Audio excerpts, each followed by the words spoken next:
fine. Let's do 17A, 17B.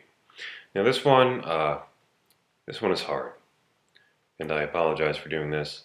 I really don't think there is a way to do this that really I can expect you guys to uh, think of, uh, without really working for a long time. So I do apologize for giving this to you. If you did work on this, then just for your own edification, it's probably worth it just to see that you can do this, I suppose. If you didn't, don't bother. Don't worry about it. So here's the deal. Here's what I came up with, and I tried a bunch of different ways. And this is the one that requires the fewest leaps of logic. There's only one thing that you really have to do that requires you to think, to do something that you wouldn't necessarily think to do. So what we're trying to minimize is P equal to A plus B plus C, where those are the sides of a right triangle. And what do we know about this right triangle? We know, well, it's a right triangle, so A squared plus B squared is equal to C squared. We know that the area is 1, so if I take these two guys, base times height, and I divide by 2, I get 1. So, what do I get? Well, first of all, I can solve this guy for C. So this is harder than anything we did in class, because all we did were things where there were 3 unknowns and 2 equations. This is 4 unknowns and 3 equations. So there's going to be some work. Let's see. So let's get rid of C first. C is equal to the square root of A squared plus B squared. So I can replace that up here. So I get P is equal to A plus B plus the square root of A squared plus B squared. And then let's get rid of B, say.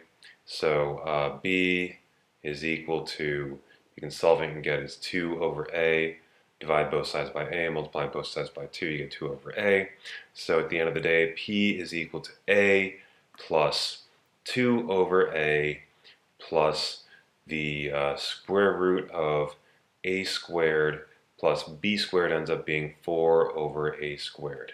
So now let's take the derivative.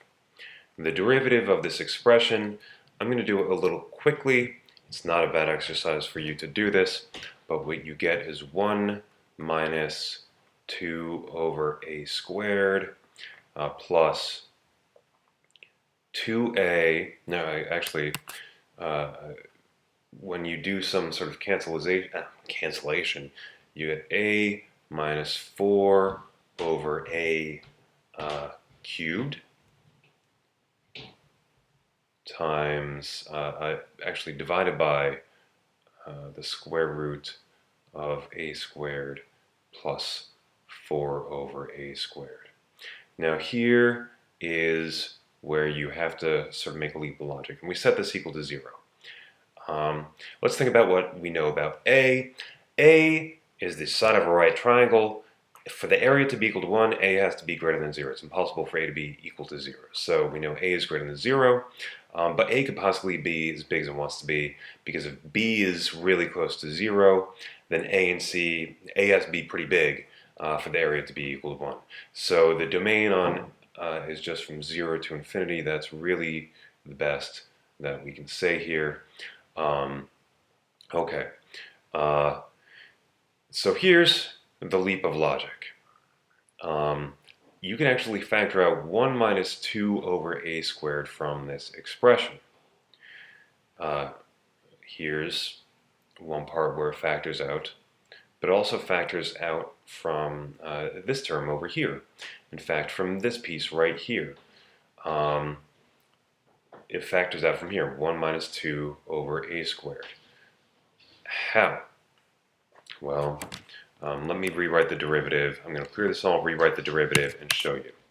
So we have 1 minus 2 over A squared plus A minus 4 over A cubed times divided by the square root of a squared plus 4 over a squared. That's equal to 0. And let's note over here that a minus 4a cubed. If I factor out an a, I get a times 1 minus 4 over a to the 4th. So I factored out an a, and that means I had to add another a into the denominator here. And then this is equal to, this is a difference of squares, 1 minus 4 over a squared. This is 1 minus 2 over a squared times 1 plus 2 over a squared. Okay, so there's my 1 minus 2 over a squared. So I get 1 minus 2 over a squared times 1 plus this thing, a times 1 plus 2 over a squared divided by the square root of a squared plus 4 over a squared. And this is equal to 0. Now let's take a look here. If this is equal to 0, then one factor or the other has to be equal to 0. But this second factor is 1, which is positive, plus a times 1 plus 2 over a squared. A is positive. 2 over a squared is positive. Add it to 1, that's positive. So far it's positive. Divide by the square root of a squared plus 4 over a squared. A squared plus 4 over a squared is positive. Its square root is positive. Dividing positive by positive is positive. So 1 plus that is positive. This whole thing is positive. So this can't be equal to 0. We're stuck with 1 minus 2 over a squared equal to 0. You can show that this is the same thing as saying that a squared is equal to 2, which is the same thing as showing that a is equal to the square root of 2. Fantastic. Now since b is equal to 2 over a, it's equal to 2 over the square root of 2, which is the square root of 2. This is an isosceles right triangle, and from there you can get that c is equal to 2. Fantastic. That is the thing. The only other way that I can imagine trying to make this look nicer is trying to write 1 minus 2 over a squared as a squared minus 2 over a squared, and then writing this expression here, a minus 4 over a cubed, as a to the 4th minus 4 over a to the 4th, and then noticing a squared minus 4 is a squared, a to the 4th minus 4 is a squared minus 2 times a squared plus 2. There's my a squared minus 2's, whatever. That's really too much for me to ask you guys to do. You could try to instead eliminate a and b and try to solve for c. That actually sets up something which works out a little bit easier, but the leaps of logic are even greater to do that. You could also try to introduce a parameter which involves the angle of the right triangle. That gave me something even more absurd that I was having trouble really trying to go ahead and solve.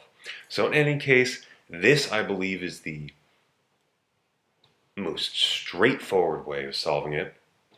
And it's still beyond what I would expect you to be able to do in this class. So here it is. Great. If it made sense to you, great. Oh, and I mean, I'm even skipping over things like showing that this is indeed where the derivative is minimal. I'm not going to bother doing that for you.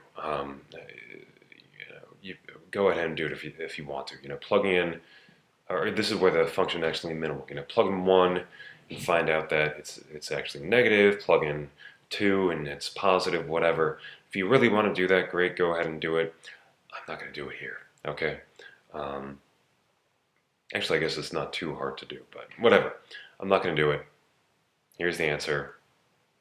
Don't worry about it if you had no idea what to do, because this was a hard problem.